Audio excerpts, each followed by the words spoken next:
नमस्कार। अमांचल स्टूडियो में आप सभी का स्वागत है। मैं अनुराग शर्मा इस चैनल पर आपको अपने पौराणिक तथ्यों से अवगत कराता हूं, जो कि आज भी उतने ही ज़रूरी हैं जितने कि पहले थे। तो आज की चर्चा हम शामिल कर रहे हैं कि स्नान कितने प्रकार के होते हैं, और इस वीडियो को प्लीज़ पूरा देखिएगा, क्योंकि इस वीडियो के अंत में मैं एक इम्पॉर्टेंट महत्वपूर्ण बात शेयर करूँगा, जो कि मैंने संतों से सुनी हुई है और जो कि बहुत ही गुण है, जो कि आपको शायद ही पता होगा। तो सबसे पहले स्नान के बारे में बात कर लेते हैं, उसके बाद वो स्नान के बाद ही वो बात अपन करते हैं, इसलिए मैं उसको बाद में ही डिस्कस करूँगा। रात्रि को सुखपूर्वक सोते हुए व्यक्ति के मुख से लार इत्यादि गिरती रहती है तो शरीर अपवित्र हो जाता है। उस अपवित्र स्थिति में हम कोई भी धार्मिक कार्य, कोई भी पूजा, कोई भी संध्या वंदन आदि कृत्य संपन्न नहीं कर सकते हैं। इसलिए सबसे पहले शौचालय से निवृत्त होकर प्रातःकाल हमें 8 बजे से पहले स्नान कर लेना चाहिए। स्नान कितने प्रकार के होते हैं? तो मुख्यतः गरुड़ पुराण में 6 प्रकार के स्नान बताए हुए हैं। ब्राह्म स्नान कौन सा होता है? मंत्रों के द्वारा कुसा से जल बिंदुओं से जो मार्जन करते हैं उसको ब्राह्म स्नान बोलते हैं। एक कुसा होती है, कुस की लकड़ी होती है, उस से वो बहुत ही पवित्र मानी जाती है, तो उससे अंगूठी भी बनाई जाती है, जो कि हम यज्ञ आदि कार्यों में पहनते हैं। तो उसके जल से मंत्रों के द्वारा हमारे ऊपर जो छिड़काव किया जाता है उसको बोलते हैं ब्राह्म स्नान। नंबर 2, आग्नेय स्नान। सिर से पैर तक भस्म के लेपन को हम आग्नेय स्नान बोलते हैं। नंबर 3, वायव्य स्नान। गोधूलि बेला में जब गौचारण करके कोई भी ग्वारिया या बहुत सारी गायें आती हैं, तो उनके जो खुर से जो जो रज निकलती है गोधूलि बेला में शाम के समय पे, वो जो गोधूलि होती है, जो उनके चरणों की जो रज होती है, गाय के चरणों की रज, उसको यदि हम शरीर पर लगाते हैं तो उसको वायव्य स्नान बोलते हैं, जो कि शास्त्रों में बहुत ही उत्तम बताया है। नंबर 4, दिव्य स्नान।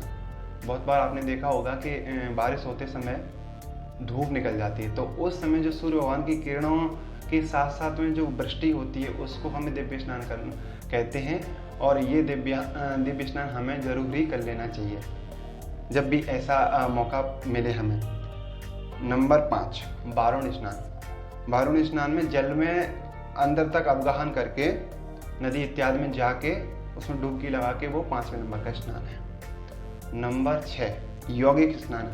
हरि का चिंतन करने से यौगिक स्नान बोलते हैं, जो कि ईश्वर से या ब्रह्म का चिंतन करके जो एकाकार करते हैं। जैसे योगी पुरुष होते हैं तो उन्हें बार बार वो नहीं नहाते, वो समाधि वगैरह लगा लेते हैं, तो वो उनका नित्य हरि का जो चिंतन चलता रहता है, उसी से उनका यौगिक स्नान हो जाता है। तो ये 6 प्रकार के स्नान है। अब कोई बोले कि हम तो आ सकते हैं या हमें कोई बीमारी हो गई तो हम तो ये स्नान कर ही नहीं सकते, मतलब हम अपवित्र स्थिति में भगवान का नाम नहीं ले सकते। नहीं, ईश्वर का नाम ले सकते हो आप। इसमें एक छूट वाला स्नान बताया है जिसको बोलते हैं कायिक स्नान। तो उस स्नान में क्या है कि हम सिर पर पानी नहीं डाल सकते, हमें कोई बुखार है या कुछ भी चीज़ है, तो हम उस समय अपने गीले कपड़े से अपने पूरे शरीर पर पोंछा मारने को ही कायिक स्नान बोलते हैं। तो ये ऋषियों ने हमें एक छूट दे दी है कि ऐसे समय में यदि हम क्या करें, कोई आसक्ति जीव है जो उठ नहीं सकता, बीमार है, तो उसको गीला कपड़ा पूरे शरीर पर फेरने से भी उसका कायिक स्नान हो जाता है और वह भगवान का नाम ले सकता है। तो ये सारे स्नान हो गए। अब और एक महत्वपूर्ण बात जो मैंने संतों के मुख से सुनी हुई है कि कुछ दूर पर 100 कोस तक यदि गंगा जी हैं हमारे पास में और हम गंगा जी तक नहीं जा पाते, या गंगा जी तो सर्वत्र, हम उनके भाव से ही स्नान कर सकते हैं। उनका बस हम चिंतन कर ले नहाते वक्त। गंगा, यमुना, सरस्वती, नर्मदा, सिंधु, कावेरी, ब्रह्मा, सतलुज, सरयू, जितनी भी पवित्र नदियाँ, हम उनका केवल एक बार स्मरण करके अपने घर में ही और हम स्नान करते हैं तो हमें उन नदियों में स्नान करने का पुण्य प्राप्त होता है। ये बहुत ही इम्पोर्टेंट बात है। कल गंगा दशहरा है, तो उस के उपलक्ष्य में हमें कल स्नान जरूर करना चाहिए। और एक महत्वपूर्ण बात, कभी भी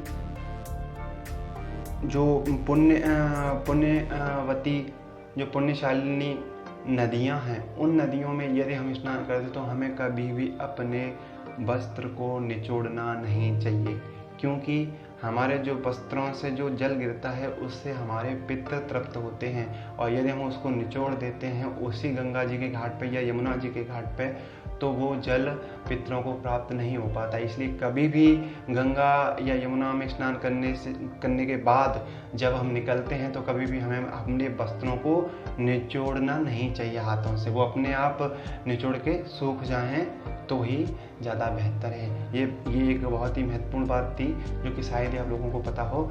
धन्यवाद।